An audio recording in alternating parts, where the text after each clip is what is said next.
everybody, and welcome to Narrative Live on a very special Thursday edition of the show. It's January the 6th, 1 year later, and we do have a very special broadcast for you tonight and a very special guest, so please stick around. We'll find out who that is in just a few minutes.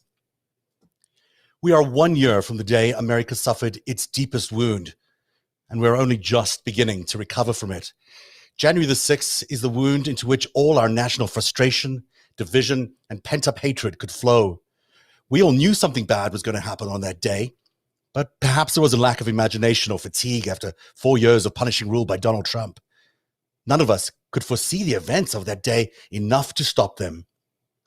Instead, we watched each excruciating minute play out before our eyes on every TV network and on all our phones, every screen we had. If you've ever been in a car crash, you know those seconds seem to go on forever. Well, that was all of us on January the 6th. All passengers on two runaway cars destined to collide.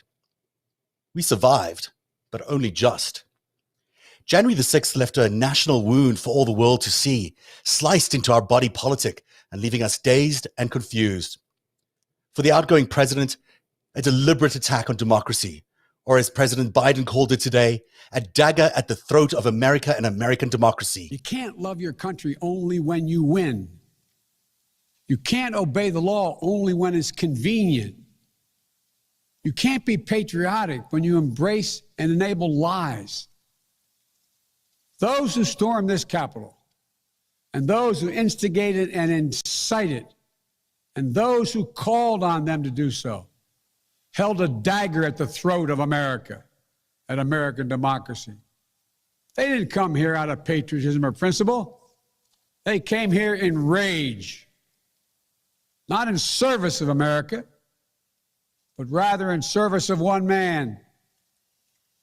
Those who incited the mob, the real plotters who were desperate to deny the certification of this election, defy the will of the voters.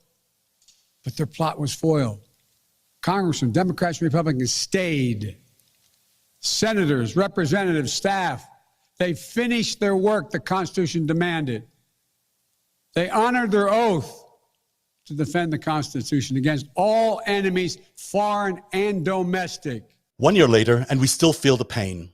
Narrative has aired more than 50 investigative hours into the events of January the 6th. I was among the first to ring the alarm of what was coming when I tweeted this in November. Trump's fired the person in charge of the nuclear stockpile, the defense secretary, and says he intends to fire the CIA and FBI directors. Hard to say exactly what, but it looks suspiciously like Trump is executing a final maneuver for Putin and Netanyahu. The House should confine his powers. And then, a year ago, on this day, at 3:30 in the afternoon, I called for Trump's impeachment. Trump needs to be impeached and removed from office and into custody immediately. A year of independent investigation, a lot of it crowdsourced by many fantastic journalists and the viewers of the show, has confirmed what we all know to be true. This was not an organic demonstration of the will of the people. This was a planned and organized event. And as we will show you again tonight, those two cars that collided on January the 6th, they didn't crash into each other by accident. They were set on a collision course. That was the intended result. Donald Trump began to assemble and cultivate the people who stormed the Capitol as early as 2014. Throughout his term, his allies used military-grade psychological warfare techniques to brainwash Americans into accepting lies and misinformation. First about Trump Russia, then about coronavirus, and then about the 2020 election. He didn't do it himself, of course. As has been proven, Trump's weapons of mass disinformation are operated out of Russia and likely the UAE and from Israel. And as we've proven here on Narrative, the money flowing to Donald Trump always seems to come from China. We've shown you how Beijing funds Sheldon Adelson and his estate, Eric Prince, Steve Bannon, Jared Kushner, Ivanka Trump. They all profit of China.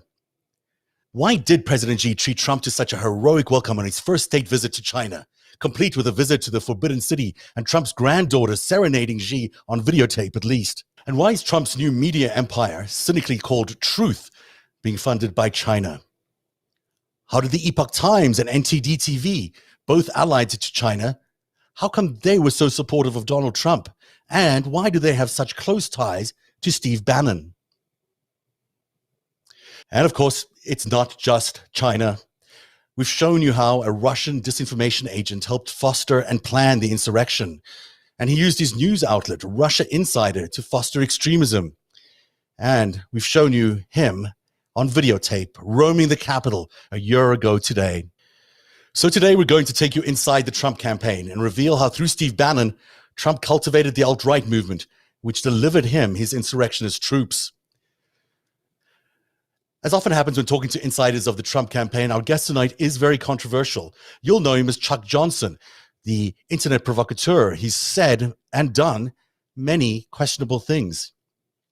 But that's not why he's here tonight. He's here tonight because he was also Steve Bannon's operative of choice. When Bannon was running Breitbart and during Donald Trump's 2016 campaign, he was also a part of the transition team, and he has an inside look, and he will reveal a lot of this tonight, at how Steve Bannon and Donald Trump went after the alt-right movement in order to foster the secessionist movement, which led up to January the 6th. Hello, everybody, and welcome to Narrative Live on a very special... I don't want to overplay the facts here, but if someone will study the president's authority in the Insurrection Act and in his ability to impose martial law. President Trump won this election, so everyone who's listening, do not be quiet. Do not be silent about this. We cannot allow this to happen before our very eyes. Philadelphia elections are crooked as a snake. That every time they close the doors and shut out the lights, they always find more Democratic votes. Trump announced Wednesday he's also pardoning his former national security advisor, Michael Flynn. People out there talking about martial law, it's like it's something that we've never done. Martial law has been instituted 64 times. And we're working closely with Congressman Mo Brooks, closely with Congressman Andy Biggs, Congressman, obviously, Paul Gosar, my great friend. We have to go all the way, and that's what's happening. And you watch what happens over the next couple of weeks. You watch what's going to come out. Watch what's going to be revealed. In the next couple of days, I think we're going to see some extraordinary historical moments. The truth is going to come out. Donald Trump will continue to be the president of the United States. As I told them 20 years ago, I tell them again, I don't know how this is going to end, but if they want to fight, they better believe they've got one. Appreciate you. Thank you very much. So hopefully we have this today, right? We shall see. We shall see. The fruit of thy womb, Jesus. Holy Mary, Mother of God, pray for us sinners. Son Mark Meadows, an actual fighter. One of Kimberly. Yes, have the courage to do the right thing. Fight.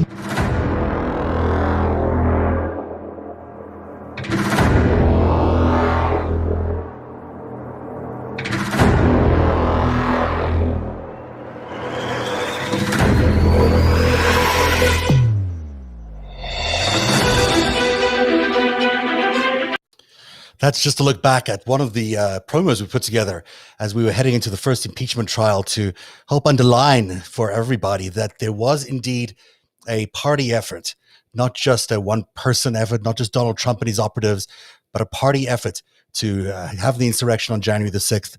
And that was a good look back at that. Now, hopefully this works. I have only just got in touch with Charles Johnson. But, Charles, are you there? Yes. Sorry, I'm traveling, so it's a little discombobulated than it usually is. We see you, we hear you, and it's great to make contact with you for the first time. Yeah. You probably didn't hear the lead up into the segment, but I was telling everybody about your role as being, firstly, very controversial, and we know that. There's a lot to cover in terms of the things you've done. We're not going to go there tonight, or maybe we'll do it a little bit later on, because what I really want to focus on is what you did with Steve Bannon at the time when you were his sort of chief operative at Breitbart and during the campaign, and really focus on how you and him were involved in bringing together the alt-right movement behind Donald Trump. And perhaps you can tell us a little bit first about why you're here, because this is not your typical place. This is not a place you'd normally find Chuck Johnson, and of course I'll call you Charles now. But it's not who you were to everybody, at least in a public perception, from public perception, for you to be on this show. But you are here tonight to reveal a lot of things, including that you're now a Biden supporter. Yeah, I mean, it's interesting. You know, I was thinking, you know, when I was driving to, you know, what we were going to say here, and I was thinking, like, you know, when did I first meet Steve Bannon, and sort of what the context was there, and sort of what sort of happened over the course of the time in which I've known him. And what I can tell you is, so I first met him in 2012, which is kind of crazy to think about. Now we're in 2022, so it's almost been a decade, which is kind of crazy to think about. And you know, in that time, he went from being kind of this like shambolic guy who, you know, was very unclear what his real finances were. It was very unclear kind of like what his whole vision of the world was. And he went from being this kind of like strange LA guy whose money was always kind of opaque to having this like podcast where he's like talking to millions of people a day. And it's just really incredible, like just how far that's gone over the course of these years. And I'd say too, like, you know, Bannon is very good at identifying like young people of talent or ambition, paying them a bunch of money. I was one such person. There are many other examples, you know, the Matthew Boyles, the Natalie Winters of the world. And what he does is he's very good at like picking up on your insecurities and sort of like, you know, putting you in a certain position that you probably wouldn't feel comfortable with. You know, in 2016, obviously I supported Donald Trump. I still think that Donald Trump was the correct decision over Hillary Clinton. And we could maybe go into that, but my basic view is that Jeffrey Epstein would be in the White House now, you know, visiting, you know, for probably some sort of party or something. Oh boy. And so my view is that actually it was a mob war 2016 between the Clintons and the Trumps. And my view basically is that I'm glad Trump got elected, but I think he needed to be defeated given that his presidency was totally nuts and chaotic. And he's actually forcing us to have conversations now about the state of our society and our, you know, our system of government that I wanted to have long before Trump. And so now, let's just be clear here, because we're coming from two very different perspectives, and our audience is probably going, what the hell has Zev done by putting Charles Johnson on the air? And the truth is, I knew this is going to be as controversial as anything, but I really want to have this conversation. I think, and especially today on January the 6th, for us to really understand what was going on inside the White House, would really understand what was going on inside the campaign in terms of a strategic perspective to try and foster the alt-right.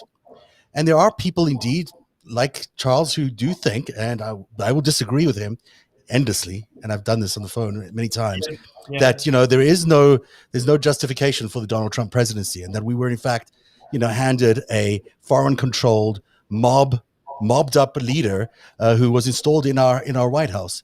Probably. Yeah, I would say too, I don't necessarily disagree with that. In fact, I think a lot of the focus on the Russia collusion stuff was a way of dodging from focusing on Netanyahu's involvement in helping Trump get elected, or the UAE's involvement. I mean, we see today there was another indictment of somebody in Egypt-related guy who got $10 million from Sisi's government.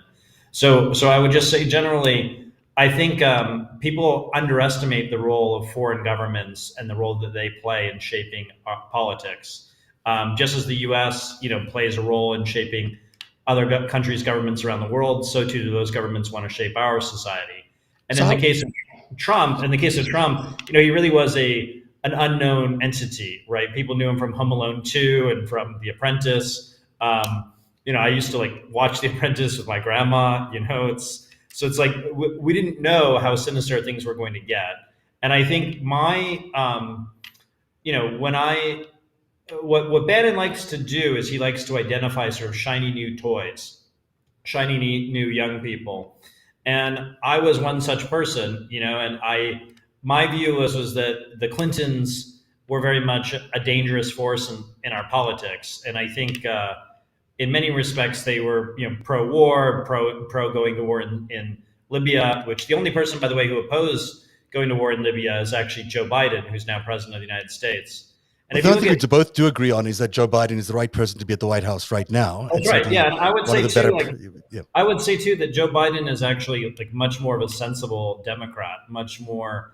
You know, I listened to his speech after we spoke on the phone, And I've got to say, there's a lot in there that I agree with. And I think that I think Biden is probably too old for the job. I would have liked him to be president like 5 to 10 years earlier. But I think that the themes that he's harping on and that he's sort of addressing are important ones. I mean, these last 5 years were extremely chaotic in our society, and I think they're going to increasingly get more chaotic as there's an attack on our sort of our way of life. And you can see that in attacks on the monetary system through cryptocurrencies. You can see that through foreign governments sending their operatives to influence our media environment. You can see this in Twitter influencers that are often co-opted and controlled by different countries. I write about some of this, if you Google my name, Charles Johnson Substack, you can see some of the stuff I've said about Alan Dershowitz and Jeffrey Epstein, people who I knew, back when I worked for Alan Dershowitz in high school, and then I worked for Bannon. The first time I met Bannon was late 2010. So it kind of gives you a sense of how far back we're going. How did that happen? Walk us through that experience. And there's a lot we will disagree on. I'm just going to put that to the side right now. But take us to the moment you first met Steve Bannon. I'll give you the story, and then we can kind of go through what it kind of all means or whatever. But I first met Steve Bannon through Andrew Breitbart, who I knew socially in the LA area. I'm from the Boston area. I went to college out in California. And I was blogging and sort of writing about student things at my college, and I was invited to meet this guy Andrew Breitbart at a hotel, the Lux Hotel of all places in LA. My friend drove because at the time I didn't really have a license, so I met him. Andrew was very gregarious, very friendly, but he had a sort of like mean streak, like he wanted to fight all the time. He's sort of into this whole war approach, and this is something that I think a lot of people don't really realize about a lot of these platforms is, Breitbart, Fox. There's a sort of emotional appeal that they have of like trying to amp up controversy, amp up sort of us versus them. It reminds me a lot of like a pep rally in high school almost. It's sort of like it's not so much about the content of the speech; it's about just getting people riled up. And through Bannon, so I met Bannon. He sort of would call me at all hours of the night.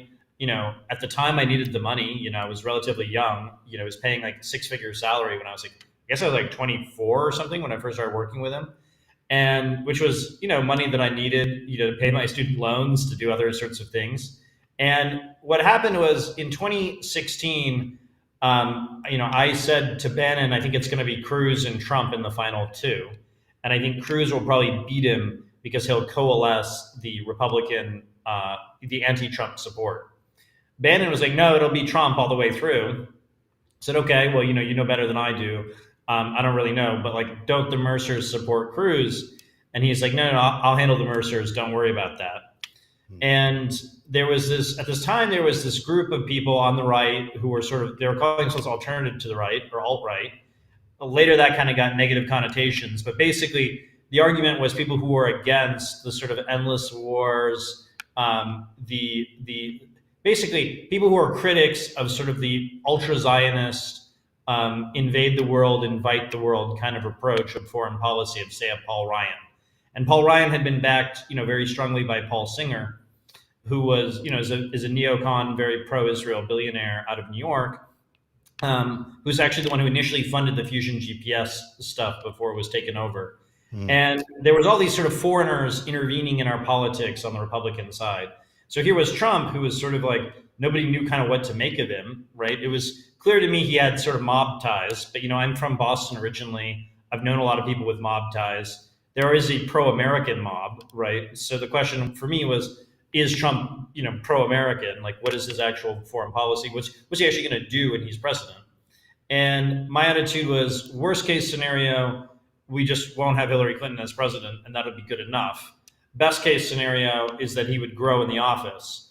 And I think what's clear to me is that he just punted all of the major decisions to Jared Kushner, to various other people in his orbit. And he really just wanted to be seen to be president rather than actually being president himself. And for me, the really dangerous part of the Trump presidency was towards the tail end of his presidency, where he seemed to allow really radical people who had weird ties to foreign governments, involved. And the other big thing for me was, Steve Bannon, it's public that I've talked to the FBI about Steve Bannon. And he wanted to be introduced to Jeffrey Epstein. And, my view, I didn't really understand what Jeffrey Epstein was when I was in high school, when I worked for Alan Dershowitz. I didn't quite understand that he was, an international spy. I mean, my view was that he was sort of a wealthy guy who'd gotten in trouble, with, young girls and young women in the Palm Beach area. My view is everyone has a right to a defense, including like really evil people. But I didn't really understand kind of what he was until later, after I had left, working for Dershowitz and went to college on the West Coast. And there were all these people, in the tech industry of which I'm now a part, and others who started like befriending Jeffrey Epstein and continue a relationship with him, even after he'd been second term for it. You cut off a little bit there. So you hear me? Am I here? Yeah. So the Dershowitz angle and the sort of relationship there, I just felt that Epstein was kind of a dangerous figure. And so what became clear to me is that when Trump won, he wasn't expected to win. I was one of the very few people that actually had a list of people I wanted to put into the government. And Bannon was very much like shepherding that process. And Bannon, by the way, didn't even know Trump until Rebecca Mercer made a large donation to his campaign. And we can get into who the Mercers really are. Why don't we slow down a little bit? There's so much here you're packing into this description you're sharing with us. I'm sure the audience is going, what? So I want to, we'll get back to Epstein. We'll get back to Dershowitz. Those are incredibly important people. I would say the main two things that sort of changed my views on the election was Jeffrey Epstein's arrest. That was sort of like a what the fuck moment, because I sort of realized that there was all these things that I didn't really understand about the world. So that was thing one. And then the other thing too was just seeing the degree to which these foreign governments would try to compromise me, try to get into my inner circle. When my phone was hacked at one point, and then of course when the FBI called me to ask me about all the leaking that Steve Bannon was doing after his first year in office. And I was like, oh, there's something like much more nefarious going on here than just like raw politics. One of the things I really want to point out to people is this picture, which is kind of famous. Yep. This is Bibi Netanyahu and Andrew Breitbart. It must have been 2007, maybe a little later. I'm not sure. But it's a little later. It's a little later. I think it dates to 2009, actually. Okay, all right. So let's say 2009. But what's going on in this picture? Because it's not an association people normally make. That's right. I mean, so Netanyahu is pictured in the center. Obviously, you can see Andrew Breitbart. And there's actually Jim Hoft, who's in the far right there, who's the head of Gateway Pundit. And standing up there, is that right? Standing up. He's the one who's wearing the at the far right of the image, who's the guy with the glasses. And then the guy seated is Scott Johnson, who runs Powerline blog. And then the guy who's directly next to Andrew, but right behind Netanyahu, is Larry Solov, who's the business partner of Breitbart News. And I don't know that he's now the CEO, isn't he? I think he's not the CEO. He's not the decision maker. Yeah. And what was interesting to me was, when I worked at Breitbart, we started having all these foreign, connected individuals, largely Israelis, but not exclusively Israelis. There were like Georgians, which I didn't even, to be honest with you, at the time, I didn't even know was a country. I sort of like vaguely knew it. But there were all these like weird people that came out of the woodwork with scoops that they had that they wanted to get published at Breitbart.com. At the time, it was like big government, big foreign policy, what have you. And there was very little due diligence of this sort of thing. And later, when I worked at the Wall Street Journal editorial page under Barry Weiss, I saw the same sort of thing, where there were these foreign entities that would sort of like dress up their arguments in like op-ed form, or like, here's a great new scoop for you, kid, like, let me give it to you. And what became clear to me, in hindsight and basically over time, is that there is a concerted effort to kind of launder information into our media ecosystem, be it and that they started the prestige publications. So they started like the New York Times, the Wall Street Journal, the Washington Post, BuzzFeed is very much involved with the Israelis. Gawker, of course, which would later attack me, is heavily involved with the Russians, or was heavily involved with the Russians. And what would happen is basically they'd launder it through this system until they get to a Breitbart or to a Gateway Pundit or to a Scott Johnson at Powerline, for example, lately. So, And his so in this daughter, picture, though, just so we're clear, this is the launch of Breitbart. This is That's right. Netanyahu actually launching the Breitbart news operation. Yeah, this is actually from a post that Larry Solov wrote about how the origins of the Breitbart empire date from these meetings with Netanyahu. And Andrew Breitbart, is now, I guess this will be 10 years in March that he's deceased. Mm-hmm. And he, which is, however you feel about him, dying at 43 is too young. Mm-hmm. But he died, and then the person who took over the operation was Steve Bannon, and Bannon took it over with money from Rebecca Mercer, and the Mercers, of course, are famous for Cambridge Analytica. They're also heavily invested in Parler, and it's my contention, and I've said this publicly, and I've said this to people around those folks that the Mercers are very much in league with a foreign power. I think it happens to be the Russian Federation. But I think there are many countries that are sort of like connected to them in various ways. And that's sort of my assessment of the evidence at hand. Right. I think as well, what was interesting to me, at least in was it when was Breitbart actually, when did he die? He died in 2012. It was, Okay. I believe it was like either February 1st or March 1st, 2012. So it was only 2016, I guess, when when Bannon became the new editor-in-chief or the executive editor or something like that. Do you know if that's right? That's right. That's when he sort of he sort of was the money behind it. So he was sort of the chairman of it. And so what was interesting, executive chairman, that's correct. That's the title, executive chairman. Yes. And my recollection of this is basically what Bannon saw Breitbart as an opportunity to kind of build a name for himself and build sort of a power base. And he was very interested. I mean, he had this little radio program that he'd have people on. He was very interested in sort of like whipping people up into a frenzy because, he felt that they were underserved by the political class, which I happen to agree with at the time. Like, I think that the Paul Ryan establishment wing of the Republican Party is itself very compromised by various actors. Sure. And so this was kind of like, you would get in, how would I put this? What you started to realize rather quickly in dealing with the Republican Party is that there are lots of different factions in it that belong to different intelligence networks. Mm-hmm. The most famous of which is, of course, Denny Hastert, who we now know is a child molester, who is very plugged in with Turkish intelligence. And so we live in a world in which there are many Epsteins and there are many foreign intelligence operations running and influencing our politics. That's quite a statement there. And the thing that Bannon did is he turned Breitbart into the home of the alt-right. That was the new editorial policy. Yep. What does that mean? Who is the alt-right?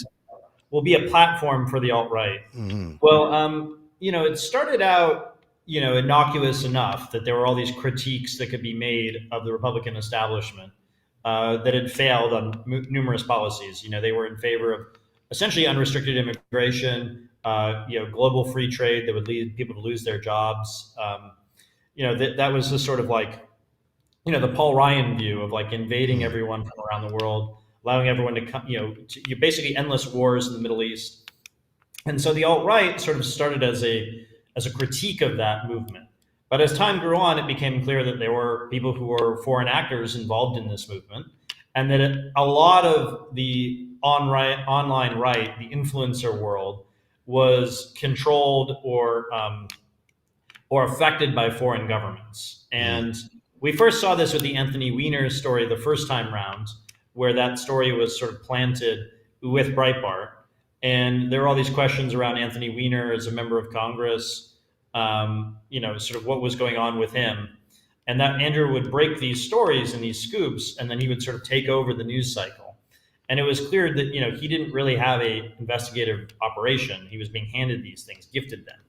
And I think we've seen a lot more of that in recent years with people like, with the James O'Keefes of the world, or with others who, however well-intentioned, and I want to be clear here, like, I think sometimes people are dupes of these foreign governments, not necessarily complicit in sort of these sorts of things, but they're oftentimes taken advantage of. Mm-hmm. And I think one of the reasons I wanted to speak out on these issues is I think people are getting radicalized, or they're being sort of led astray on the game that's really being played.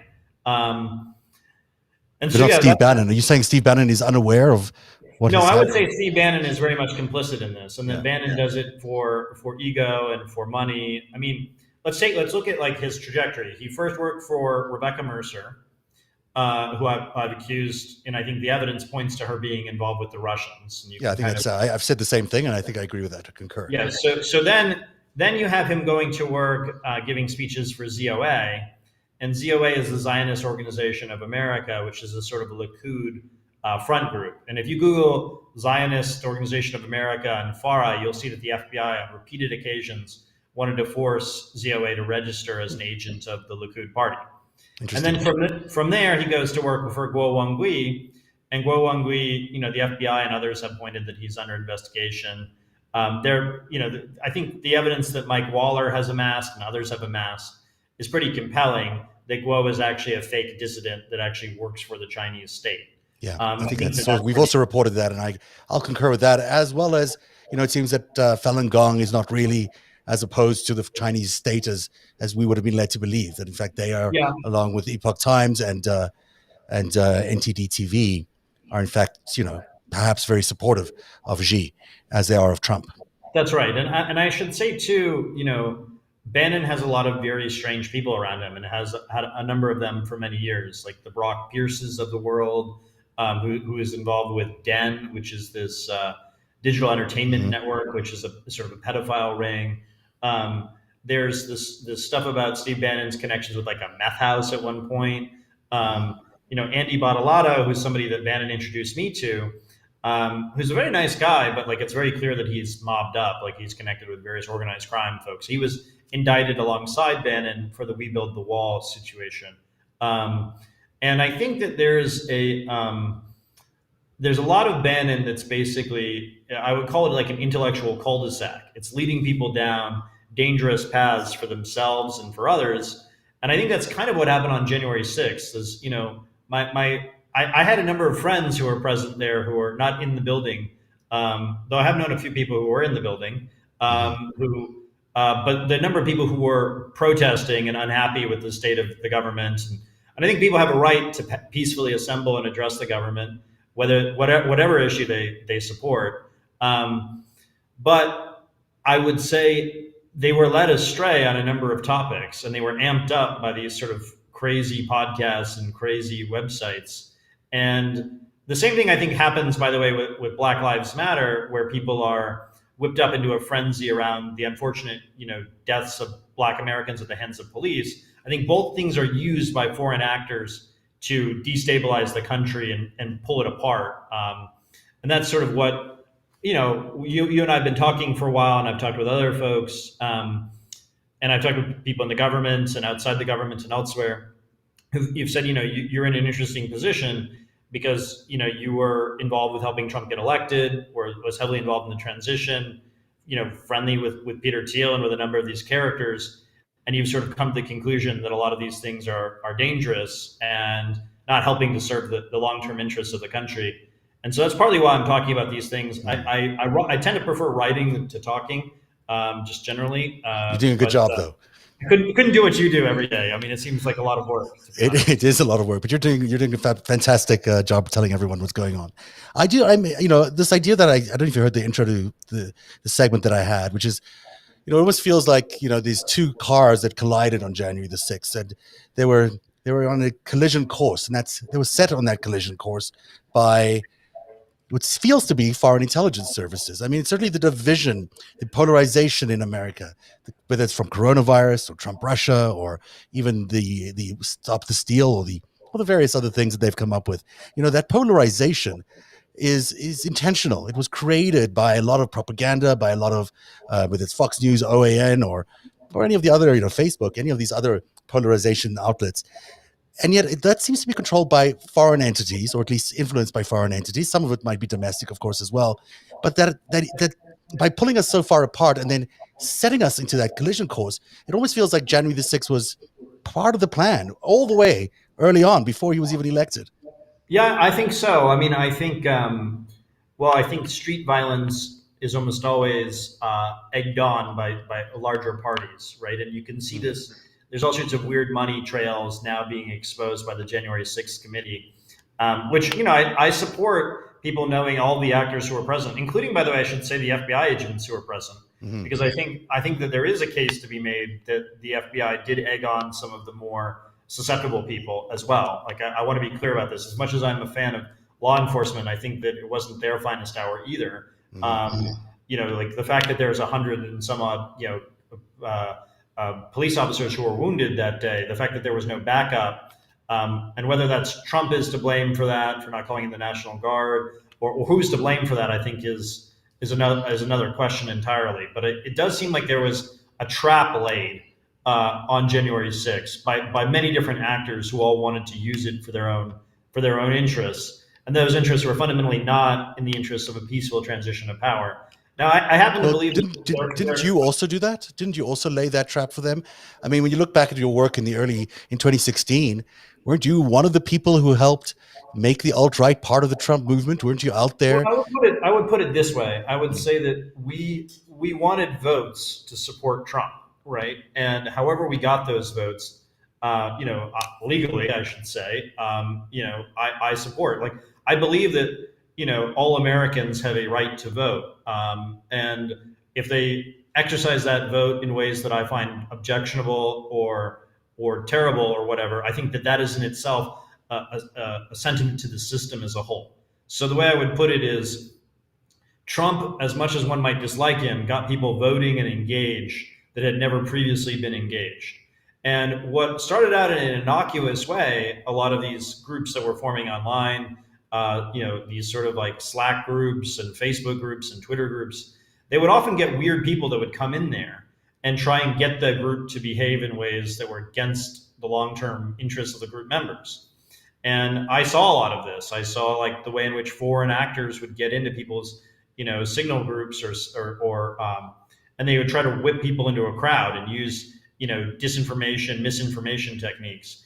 In the case of Bannon and the alt-right, I think that there is a case to be made that globalization has gone too far and that it's actually harmed the interests of the United States and sort of the Western powers, that we've allowed too much money to come in from China, affecting our real estate markets, our colleges. So what I feel is, the way my view of it is that Trump's critiques were actually, they were a con, right? People would wave the flag, and then in the back room, there would be all the real deals being done by Jared Kushner and others. They were actually harming the United States. And I should say too that, yes, I don't apologize for helping Trump get elected. I do think that there is my critique of the Republican Party is that it was so weak that it could be beaten by a failed reality TV star. And that's kind of a tell of how weak our system is generally. And Trump is basically the final culmination of many generations of basically not keeping our eye on the ball as a country. For sure. I agree with all of what you're saying, but just to put you on the line a little bit here, your role under Bannon was to go after the alt-right, to be in touch with them, to whatever it is you coordinated with them. That's right. I would ingratiate myself with them, talk to them. I convinced Malik Obama, of all people, also to back Trump. So it was all these fringe groups that you were giving a voice to that would not normally have got a voice to. That's now, right. It's 10 years later, 8 years later, whatever you want to call it, we're looking at January the 6th, one year later, that we're horrified by what happened last year. Do you think you played any role in legitimizing these groups, in these fringe groups, in these neo-Nazi groups, in all these organizations which landed up having much more prominence at the time? I definitely wouldn't do it today, for one. I think that we didn't understand the magnitude of some of these groups at the time. And I do think that one of the ways to take really hateful groups is actually, and defang them, is to engage with them. And so I'm very much of the view that you should go and talk to people rather than demonizing them and pushing them off to the margins. And I agree with, Frances Haugen makes this argument around Mark Zuckerberg. Rather than condemn Mark Zuckerberg and talk about how evil he is, she tries to encourage the better angels of his nature. And I'm generally of the view, so I am, I'm a believing Christian. I'm of the view that when two are gathered in the name of peace and of coming together, that's a good thing. But I will say, I have been disturbed to watch people that I knew who had very, they lost their integrity, they lost their sense of self during the Trump presidency. And I fortunately think that, you could make a case for Trump being elected. You could make a case even for him starting out as an okay president. But as time grew on, he essentially left the country in a worse shape in many different domains. And I think that absolutely I had a role to play in that. I think, as I said, though, I think in a choice between the Clinton crime family and the Trump crime family, I prefer the more inept criminals in the form of the Trump people than in the form of the Clinton people, who I think are smooth criminals, would be the way. Yeah, I got to say that your comment there about the Clinton crime family has not been proven. I know there's certainly allegations about that, and there's certainly contemplations around that, but there has been a lot proven about the Trump family being a crime family. I've not, I've tried to report this as objectively as I can. I've not seen any evidence that is completely, tight and bulletproof, saying that the Clintons were involved in any organized criminal activity. Well, we do have the evidence of the Clinton Global Initiative, which seemed to have been a number of foreign countries from around the world spending money to influence who they thought would be the next president, right? It could be that that's what they were doing. It could be they were just spending money on the Clinton Global Initiative, which was in itself doing a lot of good work around the world. I'm not, I would be very skeptical of that, in much the same way that I'm of the view that, anyone who is traveling around with Jeffrey Epstein, I think we need to take a very close look at, and that includes, Bill Gates. That includes, I think we are not comfortable yet as a society to have a conversation about the role of political blackmail. And I should say one other thing too. I read David Brin is a very good science fiction writer, and he's a lefty guy. Very somebody who was very influential to me as a kid, reading his work on the Transparent Society and on facial recognition generally. And I should say, he wrote this essay about political blackmail, and I would see it with Kevin McCarthy or with other members of the House or with Trump, where the action that they would take would be so different from what I thought. And I used to believe that the powers that be in politics were the corporations, that they were the ones really driving a lot of the shots. I no longer believe that. I think it's very clearly foreign intelligence operations and billionaires who are propped up in constructs of these foreign intelligence operations. And I've met a number of them and want to just tell people about what I saw and what I experienced. And I was very much a true believer and very naive about how I thought the world worked. And I think partly this is the difference between your 20s and your 30s, but until you get your 40s, then it changes again.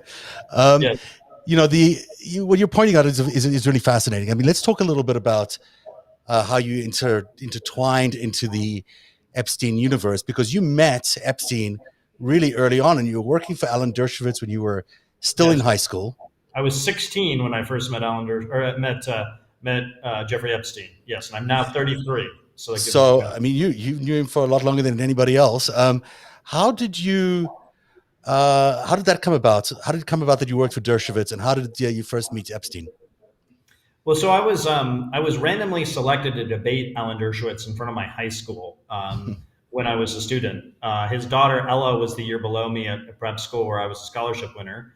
And I met him. He was very personable, very friendly. I liked how rigorous his thinking was. I didn't really understand a lot of these things around OJ and around Epstein. He seemed to write books about the Constitution. I was vaguely interested in the Constitution. Mostly it was preferable to working for my parents' business or for typical jobs that 16-year-olds would get.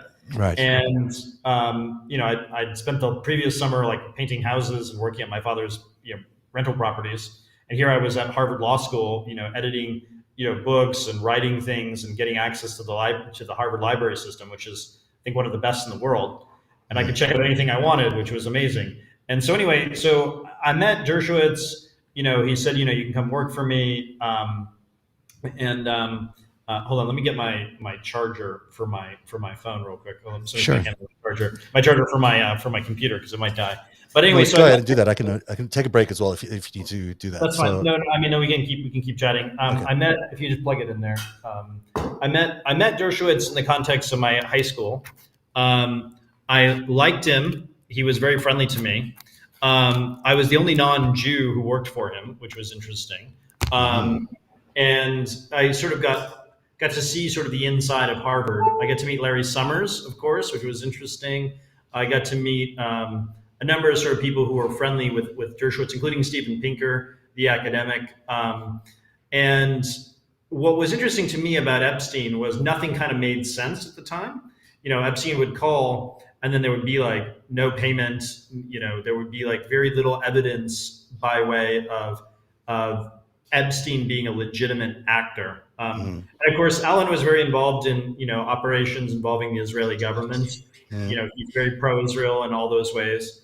And so that was when I first met Epstein and dealt with him on the phone. And I used to sit right next to Dershowitz and take the phone calls from Jeffrey and take notes. And the whole experience was very crazy. And then, of course, he did the plea deal after I left the office to go work, to go to college in California. But I sort of kept somewhat abreast of it.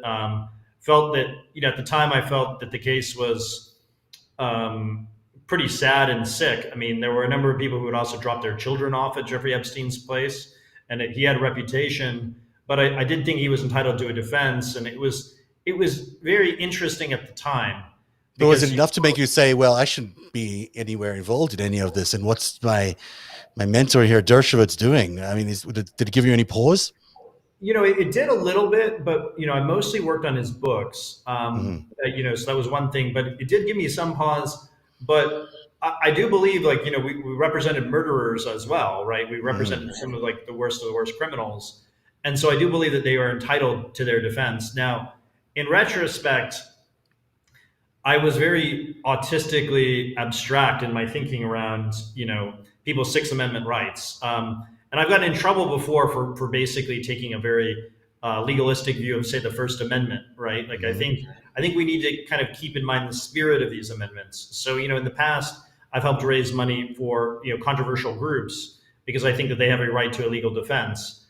My current view probably would be to take a much more careful look at those sorts of things, to be much more discerning, much less willing to attach my own name to them. And I do still believe, though, that we do have trial by jury. We should encourage people to go to court systems. In fact, part of the reason I'm very actually grateful that we have the country we have is, we had a president and we had a lot of disputed election. We've had many disputed elections in this country. I think people don't really know their history here. This goes back to the founding of the country and Thomas Jefferson and Adams and all that. And what I liked about our system is that we had vehicles for redress, for the court system, peaceful protests. There are lots of ways that people could make their voice heard. And I'm very grateful that we have court systems in general. And so I personally have sued. I sued in the Gawker case, which we won. I sued in a Twitter case, which we lost. I'm currently suing the Huffington Post, which it's my view they're controlled by foreign entities. We can maybe go into that another time. But my view is that courts, I'm not afraid of courts or of legal institutions or of the legal system. In fact, I think there are lots of ways we should be encouraging and strengthening these as checks on authoritarianism or on mobs in our society. How do you afford all this? It sounds like a lot of legal bills to pay. Well, I've been very lucky in terms of my investments. As people know, I was involved in co-founding Clearview AI. I've invested in a number of companies, a lot of which that do business with the government. Which I should say too, people often accuse me of being like this crazy, white supremacist or whatever. It's not really true. It's sort of an attack vehicle that sometimes foreign governments that don't like the things I'm investing in, they use the fact of my 2016, 2017 involvement with some of these controversial groups, and they say I therefore must believe those things when I don't. I mean, I said a number of things in 2016 that I regret. Probably the biggest thing I regret around 2016 comes actually from the night of the election, when I sent a message to my brother saying that I thought Trump could really pull us all together as a society, which is just totally wrong and stupid. So I said and did a lot of stupid, 20-somethings things that you do. At the time, I was heavily drunk. I would drink a lot, going to these political events. I'm not the most social person, so I used to use alcohol as a vehicle for doing that. I celebrated my first year of sobriety on Christmas Eve. And Congratulations. So, thank you. And so one of the things too is that as I've spent less time online and sort of building my businesses and working in my businesses, I've spent a lot more time reflecting on, hey, what was that conversation about? Like, I've gotten a lot more information about the way the world works just from what's happened to people. You know, there's a lot of stuff that I've seen that Bannon has done and other folks have done, Roger Stone has done, that are pretty fucked up. And you don't really pick up on these things when you're in the moment with it, right? Like the point of when you're in 2016, you're trying to win the election, right? You're trying to defeat the Clintons. And then when he wins, you then see how he governs and you're like, oh man, this is crazy. This is an insane kind of thing. And so that was, to my mind, what was most revealing. And then of course I had known the Kushners because I'd known Josh Kushner from my sort of Harvard days as a student there. And I'd run into them on other things in New York. And they always struck me as like vaguely criminal. And so I think their father actually was a criminal who actually was pled out. And what I started to realize is like, actually the Kushners are really bad people. And Trump is sort of like, he's the front man. He's not like the real guy. And I had a very naive view that people would just do what they said and that sort of thing. But yes, I've done very well investing. I intend to keep investing in the national interest. Clearview, it's very edifying to me to see Clearview used to identify both people assaulting police on January 6th. I've always been against violence against police officers and against society generally. In part, a lot of my activism around talking about Black Lives Matter was to kind of de-escalate the situation, to sort of like have trials and talk about like, Michael Brown's history and some of the history of some of these folks. Now, I understand in the context now of, there have been a lot of police shootings, but we should also understand that foreign governments use the unfortunate history of American race relations as a way of destabilizing our country. And they always have. They've always played a role in that, going back to the 60s and even before that. I think you said something it's interesting there. Sorry, I don't mean to interrupt you if you want to finish that thought. I think what you're saying about being, I don't call it naive, because I think we were all sort of naive about Donald Trump in 2016.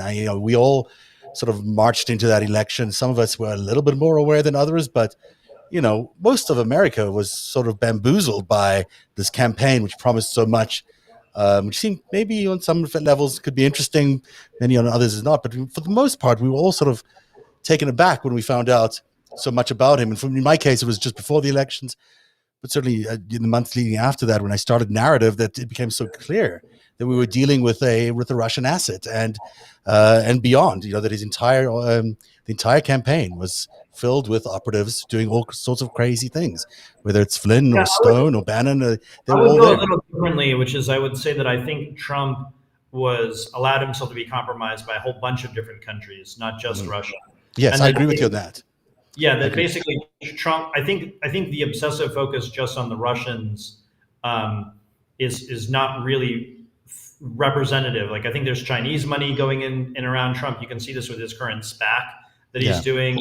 I think that there's, Jared Kushner's relationship with Netanyahu goes so far back that, Netanyahu used to sleep in Jared's bed when he was a little kid. And if you follow Charles Kushner's involvement, where essentially they were blackmailing Governor Jim McGreevey, who was the governor of New Jersey, and they were blackmailing him because he was gay, and they were using that to get developments that they wanted approved in New Jersey. So my view just generally is that there's you've got the Saudi connection, you've got the Emiratis, which of course aren't pictured there. You've got the Turks with the basically upside down, but anyhow, yes. Yeah, my view in general with Trump is that we really I don't think he was a Manchurian president in quite the same way that Nixon was. Where Nixon, I think, was compromised for many, many years by the Russians through Arm & Hammer and that network. But I think what he was a pay-to-say player, and he had a bunch of foreign actors who paid him to say things and do things. And that I don't really think there's an ideological conviction to Trump in the final analysis. No, maybe just to money. Yeah, I think it's just about the money. And I think that when you really kind of see that in the final analysis, that's a very important thing to see. Now, I think his message, I should say too, like the Biden administration has actually banned a number of Chinese companies and a number of Israeli companies that I called for banning during the Trump presidency. So I've actually seen them be much more America first in a way. And that sort of makes me feel like it was the right decision to ultimately support, Biden's peaceful transfer of power. And I should say too, I've donated to Sheldon Whitehouse. I think Sheldon Whitehouse is right about, the Federalist Society and sort of the foreign money coming in there. And then of course I also backed AOC because she really gave it to Mark Zuckerberg. But I'm still friendly with a number of people on the conservative side of things. I think there's a number of them that mean well. And I think, there's a lot of these folks that I think a lot of us, if we had a real kind of truth and reconciliation about what happened over the last 5 years, that would be very helpful. And I think that's something that journalists and historians and others can now begin the process of doing. I hope so. I think now is the time for that. I do want to push back a little bit about Russia. Because yes, we can overstate it, but we can also understate it quite dangerously. If you look at this, I think you're right there. Yeah, that's right. That's fair enough. Yep. I mean, just looking at just the insurrection on January the 6th, and if you look at that bottom line of people there, you got Bannon, who was associated with Russia. You have Ivan Reichland, who was associated with Russia. You have Michael Flynn, who's associated with Russia. You have Charles Bousman from Russia Insider, who was associated with Russia. You have Sean Moon, probably associated with Russia. You've got, all these influencing operations, whether it's InfoWars or Russian Insider, which we've mentioned, but also the Washington Times and OAN. They all have, probably Russian ties if they're connected to the way we think they're connected. You've got,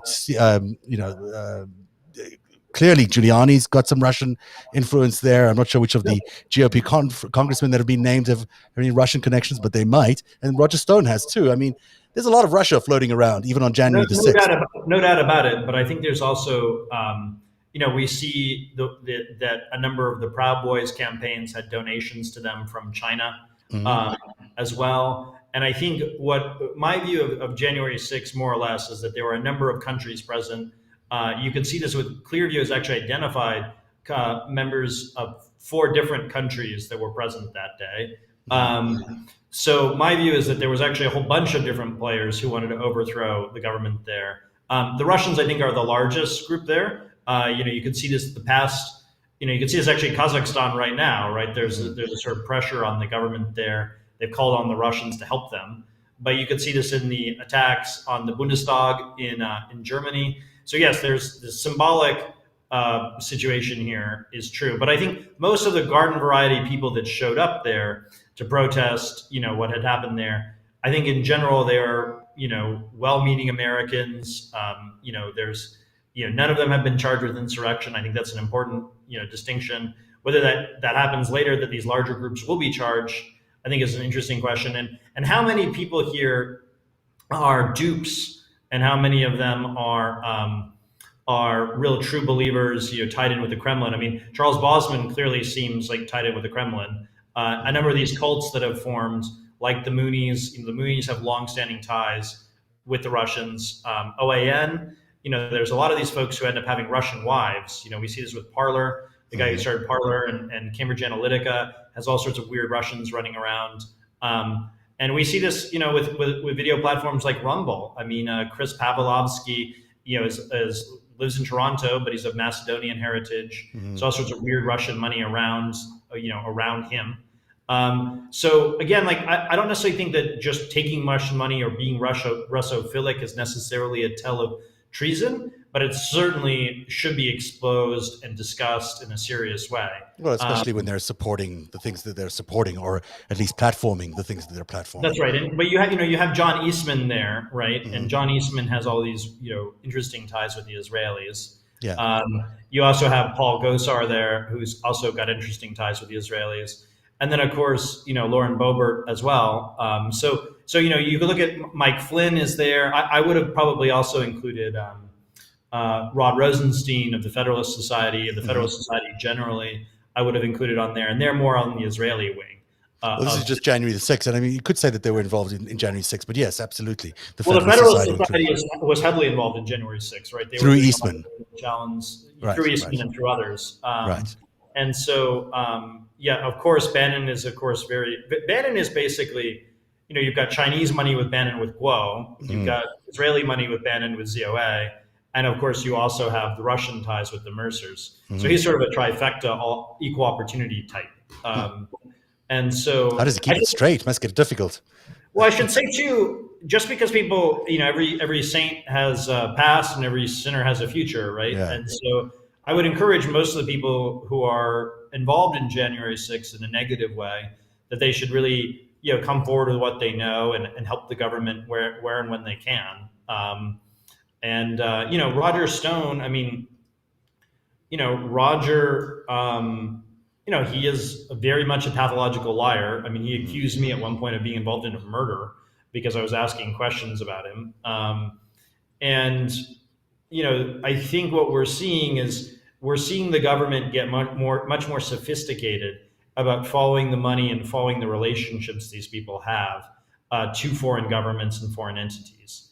And so I think that's all to the good. And I think that should happen in media, that should happen in Silicon Valley, that should happen in crowdfunding. There should be a real forensic audit across the economy of foreign influence. Absolutely. Because it's having a real consequence on our quality of life. I totally agree with you on that. Let me ask you, and you don't have to answer this, obviously, but you've talked about people coming forward and helping the government. Have you helped the government? Are you supporting the government in its investigations, whether they might need it? You've mentioned Bannon, absolutely. Yeah, absolutely. I mean, I've always helped the government on projects when they've come to me ever since I was a kid, a teenager. And so I didn't realize this at the time. Many of the people I was talking to around the government, around Epstein, while I was working for Dershowitz, were people who had security clearances and ties to the government. Mm-hmm. So, I've always been of that view. Obviously, you could see Clearview is contracted with the government in a serious way. Many of the other companies I've worked on have contracted with the government. Some have been things I've started and have failed. And in part, that's because I didn't really understand a lot of these larger dynamics at play. I didn't understand just the degree to which there are real operations running at all times to influence our politics and our information ecosystem online. That is something I didn't get. And the fact that it's, I think it targets, I think we'll learn soon, Elon Musk has a lot of weird ties with the Russians. I think that'll be something that people will see soon. Obviously, we see Sequoia, one of the largest venture funds in the country, has invested in the Chinese war machine.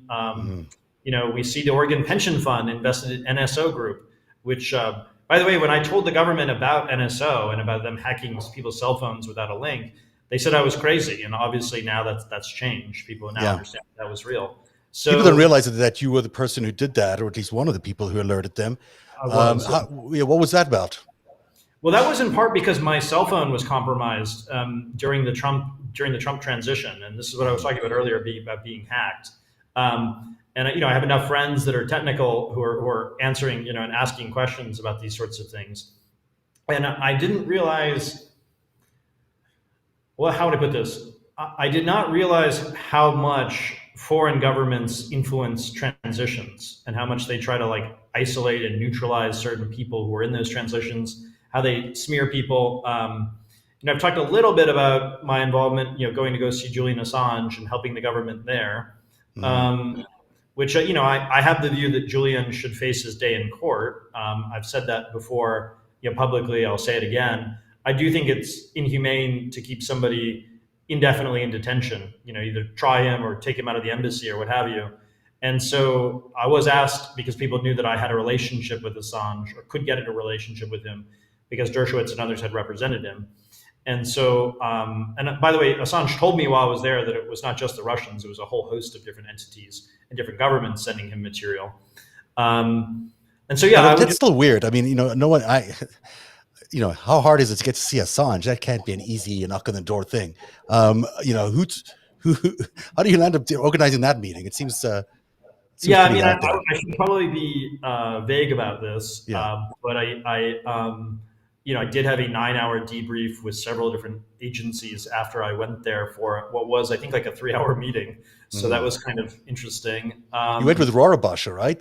I went with Rohrabacher, with Dana Rohrabacher, who has, unfortunate ties with a lot of the Russian side of things. He's very Russophilic. Dana's hearing aids were not working through the meeting, or so he later claims. And Dana is a very nice man, but I think he's sort of all over the place on these issues. And Dana was, I should say too, Dana was raising questions about Bill Browder, who had all these ties with Robert Maxwell and with Edmund Safra as well, who has their own ties with Mossad. And Dana was raising questions about him. So there's a lot of fights in our politics that are the Russians versus the Israelis versus the Chinese versus the Georgians versus the Ukrainians. And I think people oftentimes don't understand that there are these multiple operations running, and they pick up assets, they discard them. It's like a professional wrestling almost in a way, or a sports team or something. And the alt-right versus alt-light fight, in my view, it became a fight between the Israeli interests on the alt-light side, who had their own backing in large measure by the MBS regime or the MBZ regime out of Saudi Arabia and UAE, respectively. So my view, just generally, for what it's worth, is there are all these ops running against Americans through social media. My view, I've made this argument publicly. I've said this to Peter Thiel, to others, that Facebook really needs to be brought to heel. Part of the reason we made Clearview was to de-link the biometrics, everybody's face, from the advertising ecosystem, which was addicting people and controlling them. And so, my view is that there's a role for lots of nerds to play in the world to come. And there are a lot of people who believe the Trump rhetoric, but the Trump substance was sort of missing. And I think that they want to reach out to me, they can contact me through my Substack or through any other, on LinkedIn or what have you.